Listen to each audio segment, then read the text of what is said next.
Diamond level पे था। और ऑलमोस्ट 42,000 प्लस लोगों की टीम थी मेरी। आज भी टीम में बहुत सारे लोग काम कर रहे हैं, एक्टिव है। लेकिन मैं कहीं ना कहीं अपने जो एज अ डायमंड जो मुझे चाहिए था, क्योंकि हर इंसान की अलग अलग एक्सपेक्टेशन होती है, तो मैं जो ढूंढ रहा था कैलकुलेटिव वे में, वो मुझे कहीं ना कहीं खल रहा था कि वो चीज नहीं हो पा रहा। और एक और चीज मैं ऐड करना चाहूंगा कि मेरा डायरेक्ट सेलिंग में सीरियसली 20 साल हो चुका है, क्रॉस कर चुका है। 2005 में मेरा आना हुआ था डायरेक्ट सेलिंग इंडस्ट्री में। मैंने 14 साल लगातार एक ही मल्टीनेशनल कंपनी में लगातार काम किया। और 2005 में स्टार्ट करने के बाद 2007 में मैं उस कंपनी में डायमंड बन गया था। मेरी उम्र भी कम थी और समझ भी कम थी, लेकिन फिर भी जुनून इतना बढ़िया था।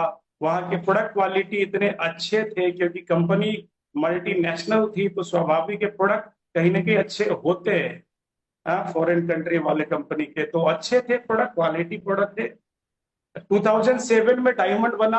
और अब फिर एक कि वो माइंडसेट आया कि यहाँ पे भी करियर बन सकता है, और फिर वहां पे करियर माइंडसेट के साथ लगातार लगे रहे। और 2013 में मैं उस मल्टीनेशनल कंपनी में क्राउन एम्बेसडर भी बना। और क्राउन एम्बेसडर रहते हुए 2019 में मैंने इंडियन डायरेक्ट सेलिंग जो एक मार्केट है उसको देखते हुए, क्योंकि मैं जिस कंपनी में 14 साल तक था वो मल्टी लेग वाले प्लान वाली कंपनी थी।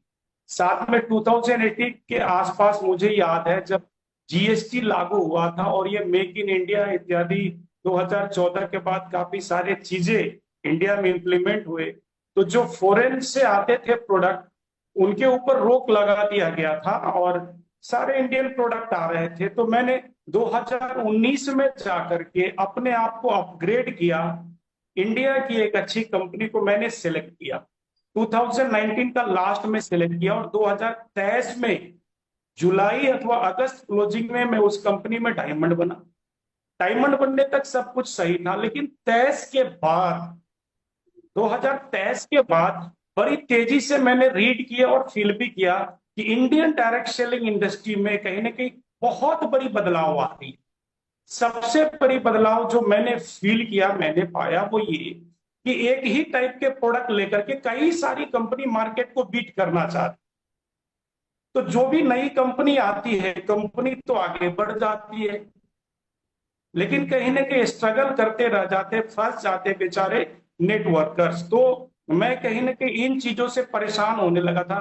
टीम में लोग आते थे, एक या दो रैंक होने के बाद या तो वो छोड़ के चले जाते थे दूसरी कंपनी में, अथवा नहीं तो फिर इनएक्टिव होकर के, नेगेटिव होकर के बैठ जाते। क्योंकि जिम्मेदारियां इंसान के लाइफ में बढ़ती ही चली जाती है, तो मेरे साथ भी कुछ ऐसा ही हो रहा था। और अल्टीमेटली मैंने 2024 जब जाने वाला था, तो अंदर से एक बात आ रही थी कि अभी न्यू ईयर आ रहा है और सारे लोग एक दूसरे को हैप्पी न्यू ईयर तो विश करेंगे, क्या आने वाला साल 2025 ये वाकई में हैप्पी न्यू ईयर हो पाएगा? और बस यही चीज एक था मेरे अंदर में, एक रीजन बना कि क्यों ना वक्त रहते ही अपने आप को संभाला जाए, संवारा जाए। और फिर मैं सर्वे करने लग गया। दिसंबर लास्ट से मेरा इंडियन डायरेक्ट सेलिंग कंपनी के ऊपर मैंने सर्वे किया, और मुझे निराशा हाथ लगी। मैं काफी स्ट्रेस में चला गया था, क्योंकि जिस कंपनी में मैं एज अ डायमंड काम कर रहा था, वहां से मैं मेरा जो सेटिस्फैक्शन लेवल था वो लगभग खत्म हो चुका था। और मैं किसी नई चीज और यूनिक चीज की तलाश में था, और मुझे एक भी कहीं दिख नहीं रही थी। जितनी भी दिख रही थी अपर लेवल पे थी, लेकिन लेवल पे जब मैं देख रहा था तो मुझे ऐसा ही लग रहा था कि ये सारे के सारे एक ही थाली के चट्टे पट्टे हैं। क्योंकि साथियों, 20 साल फुल टाइमर होकर के काम किया। आई, इन 20 सालों में मेरे घर में जो कुछ भी आया, चाहे वो नमक का दाना हो चाहे चीनी का दाना हो, सब डायरेक्ट सेलिंग से ही आया। और मैंने बहुत सारी कंपनी नहीं की। 20 साल के बाद तीसरी कंपनी एस्टोनिया वन है। तो एस्टोनिया वन की कहानी मेरे लिए बहुत रोचक है। मैं जब सर्वे करता चला गया, लगभग 1 दर्जन कंपनी को देखने के बाद काफी स्ट्रेस में जाने के बाद एक दिन सडनली मैं देख रहा था, एक शब्द लिखा हुआ था हर्बो न्यूट्रीजेनिक्स, और दूसरा शब्द था एफडीए अप्रूवल प्रोडक्ट। अब एफडीए के ऊपर मैंने 14 साल काम कर रखा था, ये मेरे लिए जाना पहचाना वर्ड था। तो मुझे ऐसा लगा कि एफडीए का सर्टिफिकेट है तो फिर जरूर कोई खास बात होगी। लेकिन ये जो हर्बो न्यूट्रीजेनिक्स है, ये मेरे लिए कंप्लीटली नया वर्ड था, तो मैं काफी एक्साइटेड भी था और ये जानना चाह रहा था, क्योंकि हर्ब उसमें इंक्लूड है तो कहीं ना कहीं हर्बल ही होगा, आयुर्वेदा से ही रिलेटेड होगा। लेकिन ये न्यूट्रीजेनिक्स ये है क्या? और जब अंदर तक गया तो साथियों ऐसा लग रहा था जैसे आपने वाली लैला सीरियल वगैरह में पहले देखा होगा या फिल्मों में देखा होगा कि एक कोई एक्टर होता है, हीरो होता है, जो किसी चीज को ढूंढ रहा होता है और ढूंढ ढूंढ के काफी थक चुका होता है, और फिर अचानक से उसको एक रास्ते दिख जाते हैं।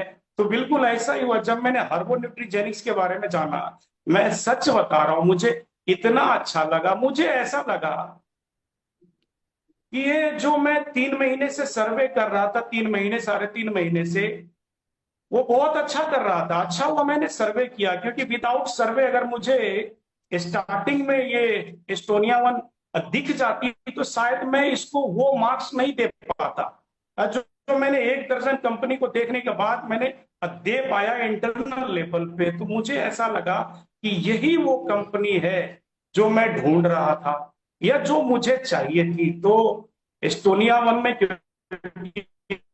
मल्टीनेशनल कंपनी में काम कर रखा है, इंडियन कंपनी में भी लगभग 6 साल काम कर रखा है, और दिल से किया, प्रोफेशनली किया। कभी ऐसा नहीं कि एक काम कर रहे हैं तो दूसरा काम भी कर रहे हैं। मैंने ना तो आज तक ट्यूशन पढ़ाया, मैं डायरेक्ट सेलिंग में आने से पहले चार्टर अकाउंटेंसी की तैयारी कर रहा था। तो कभी ऐसा भी नहीं हुआ कि चलो पार्ट टाइम कहीं पे जॉब कर ले या दुकान कर ले, कहीं कुछ भी नहीं। जब किया तो ओनली डायरेक्ट सेल किया, एक कंपनी को किया तो एक ही कंपनी को किया। कई सारे लोग मेरे से पूछते हैं कि आपने ये जब एस्टोनिया वन का डिसीजन किया तो आपने पिछली कंपनी को रिजाइन क्यों दिया? क्योंकि मैं रिजाइन करके आया हूँ इस कंपनी, क्योंकि मेरा प्रोफाइल, हर किसी का अपना अपना प्रोफाइल होता है, मेरा भी है, हजारों लाखों लोग जानते। तो मैं नहीं चाहता था कि मैं जब एस्टोनिया वन के साथ अपनी न्यू जर्नी शुरू करूं तो लोग ये कहें कि देखो, नई कंपनी स्टार्ट कर रहा था तो पिछली कंपनी वालों ने निकाल दिया। अभी कोई ऐसा नहीं बोल सकता है, बल्कि मैं हर जगह गर्व से बोल सकता हूँ कि मैं रिजाइन करके तब जाकर के इधर आया हूँ। तो मार्च का फर्स्ट वीक में फैक्ट्री विजिट के लिए गया था, जहाँ पे आशीष गुलाटी सर से मुलाकात हुई, डॉक्टर विक्रांत नरवाल सर से मुलाकात हुई, हमारे साथ मैडम थे, आदित्य कौल सर थे, प्रदीप सर थे, और बाद में अखिलेश सर से भी मुलाकात हुई, बिहार आए थे वो मेरे टीम में। तो सारे लोगों से मिलने के बाद मुझे ऐसा लगा कि नॉट ओनली प्रोडक्ट का कंपोजिशन बट मैनेजमेंट के लेवल पे भी ये जो सारे लोग हैं, क्योंकि मैनेजमेंट को भी मैं, हर किसी का अपना अपना, जैसे किसान होता है, एक फार्मर हो सकता है इलिटरेट हो, लेकिन एक मुट्ठी मिट्टी लेकर के वो बता सकता है कि इसमें कौन सा फसल हो सकता है। मैं जब डॉक्टर विक्रांत सर आपसे मिला तो मैं सचमुच में काफी इंस्पायर हुआ आपकी बातों से, क्योंकि इंडिया में सेटिंग वेटिंग बहुत चलती है साथियों। मैंने भी सेटिंग की उम्मीदें लेके गया था, क्योंकि बड़े लेवल पे काम कर रखा, क्राउन एम्बेसडर, डायमंड, और अभी नई कंपनी में आ रहा हूं तो ऐसे थोड़ी आ जाऊंगा जीरो से। लेकिन जो मुझे सामने से जवाब आया कि सर देखो, सेटिंग यहाँ पे तो होती नहीं है, सेटिंग इधर होती नहीं है। आज आप आए हो, आपके 2 साल बाद भी लोग आएंगे, क्या आपके ऊपर किसी को बिठा दिया जाएगा तो क्या ही आपको मंजूर होगा? तो एक ही जवाब था कि ये तो कभी भी मंजूर नहीं होगा। और मुझे अच्छी बात ये लगी आपके साथ सर, इस कंपनी में मैनेजमेंट का, बाकी कंपनी इथिक्स की बातें करती जरूर है। आज तो लोग देश का तिरंगा लेकर भी लोगों को नचाने कैसे कैसे क्या क्या करते हैं, भावनाओं में बहने वाला देश है, राइट। लेकिन यहाँ पे जिस तरह से इथिक्स की नॉट ओनली बातें की जाती है बट प्रैक्टिकली मैंने देखा अप्लाई भी होता है लोगों के साथ। तो मुझे काफी अच्छा लगा कि अगर ये सिद्धांत है, वाकई में सिद्धांत है, तो मेरे पास भी बहुत सारे लोग आएंगे, और सबको बड़े से बड़े लीडर भी आ जाए तो कहीं ना कहीं बॉटम में ही आना पड़ेगा। तो ये सारी बातें मुझे अच्छी लगी। मैंने शुरुआत में प्रोडक्ट का जब घर में इस्तेमाल किया, छोटे छोटे जो कम दाम वाले प्रोडक्ट है मैंने वही लाया था। बाद में जब फैक्ट्री विजिट करके आया, मैं अपने 20 साल के करियर में कई फैक्ट्रियों को देख रखा था, लेकिन जब 6 लाख के स्क्वायर फीट का एस्टोनिया वन का विजिट किया, तो तकरीबन 3 घंटे या 4 घंटे का विजिट के बाद मैं बोला बस अब हो गया। और जो एक भाई साहब थे उधर में, क्या नाम है डोंट नो, उन्होंने कहा कि सर अभी तो आप ओनली 20% घूम पाए हो। तो मैं समझ गया था कि 6 लाख स्क्वायर फीट को एक दिन में सही तरह से देख पाना, घूम पाना काफी मुश्किल है। तो एवरी पॉइंट ऑफ व्यू से मैं सेटिस्फाई हुआ। वहां से आने के बाद मैंने यंग फ्यूल का इस्तेमाल शुरू किया, और यंग फ्यूल के रिजल्ट्स भी मुझे काफी अच्छे लगे। और फिर मार्च 14 तारीख को होली आ गया, और होली के एक हफ्ते के बाद मैंने घर से निकलना शुरू किया। और अभी पिछले महीने में डायमंड बोल रहा हूँ, मैनेजर बना। ठीक है, तो बढ़िया स्पीड है। मैं उतना ये भी नहीं बोल सकता हूँ कि रिकॉर्ड बन रहे हैं, क्योंकि अभी रिकॉर्ड तो तब मैं मानूंगा जब हमारे टीम से सैकड़ों लोग मैनेजर, सीनियर मैनेजर बनेंगे। तो अपना बहुत बड़ा मिशन है, बहुत बड़ा विजन है। क्योंकि मैं अगर एस्टोनिया वन में आया हूँ, न तो सर्वाइवल के लिए आया हूँ, ना टाइम पास करने के लिए आया हूँ। सब कुछ देख रखा है, परख रखा है। प्रोडक्ट क्वालिटी सचमुच काबिले तारीफ है, लाजवाब है। आने वाले दिनों में मैंने ये फील कर लिया कि आने वाले टाइम में Estonia one, due to product composition, due to ethics and due to जो एक कल्चर है कंपनी ने जिस तरह से बना रखा है, मैं लकी हूं। मैं भी फील करता हूं कि मैं लकी हूं कि मैं एस्टोनिया वन के साथ आया। अभी नाम तो नहीं लूंगा, लेकिन एक अच्छे व्यक्ति है, आप में से कई सारे लोग जानते होंगे। वो उन्होंने अभी, मैं जिस कंपनी में डायमंड था वो वहां पे मैनेजमेंट के साथ में थे, राइट हैंड बन करके रहते थे। और उन्होंने 2022 में बैंगलोर की एक कंपनी के साथ आगे वहां मैनेजमेंट में थे। और मार्च में मुझे कह रहे थे कि सुनील सर, मैं आपके साथ हूं, मैं आता हूं मिलने के लिए।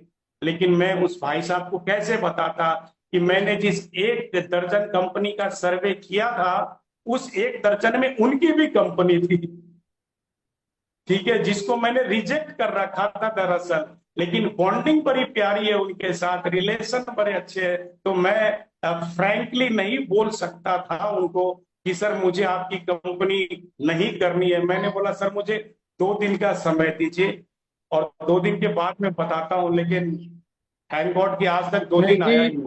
अभी सुनील दो जी हफ्ते आपकी पहले सुनील जी आपकी दो स्टोरी हफ्ते बहुत पहले अच्छी है। बड़ी इंपॉर्टेंट इंपॉर्टेंट जी लाइन है सर, मैं शेयर कर जी। देना चाहता हूँ, सबके काम आएंगे। 2 हफ्ते पहले उस इंसान ने उस कंपनी को भी क्विट कर दिया, और अभी नई शुरुआत कर दी। कहना बस यही चाह रहा हूं कि एस्टोनिया वन, आज देश में हजारों कंपनियां हैं, लेकिन उसमें एस्टोनिया वन साथियों, अगर आपने चुना है, मैंने चुना है, हम सभी लोग लकी है। ये लाखों में एक कंपनी है, और मैं लकी हूं, बस इतना ही कहूंगा। Thank you very much sir, आज ये मौका देने के लिए और रिकॉग्निशन करने के लिए। मैं कहीं निकल रहा था एक्चुअली, इशफाकुर सर का कॉल आया, जुट जाओ, तो मैं सडनली जुड़ा हूँ। Thank you very much sir, thank you very much. Thank you Sunil ji, thank you so much. बड़ी इंटरेस्टिंग आपने सिलेक्शन की, कंपनी सिलेक्शन की कहानी भी बताई और आपका एक्सपीरियंस भी शेयर किया।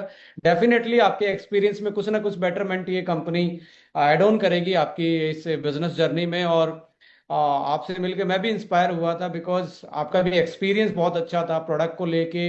एक कॉन्सेप्ट का क्लियर होना सबसे इम्पोर्टेंट है इस बिजनेस